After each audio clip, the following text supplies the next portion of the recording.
Guarda te, guarda, non c'è nessuno, la gente non ha più soldi. Cosa dobbiamo fare?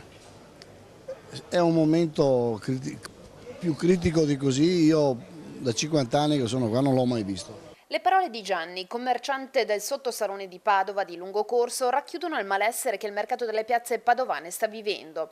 Cala la clientela e quella che c'è fa economia. Le testimonianze dei commercianti del sottosalone dipingono una Padova che poco spende, la liquidità delle famiglie è sempre meno e di conseguenza si taglia anche sui beni di prima necessità. Innanzitutto non c'è una regola, nel senso che un giorno che di solito va bene può andare proprio da zero, oppure una mezza giornata può esserci un sacco di gente.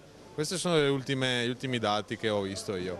Anche essendo in questo contesto di palazzo storico dove abbiamo un centro commerciale meraviglioso, stiamo soffrendo leggermente anche noi, ma questo è un livello, siamo alla media nazionale.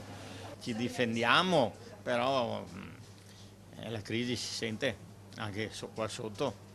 Però noi cerchiamo di tenere tutti i prodotti di qualità e allora abbiamo una clientela che piace mangiare bene.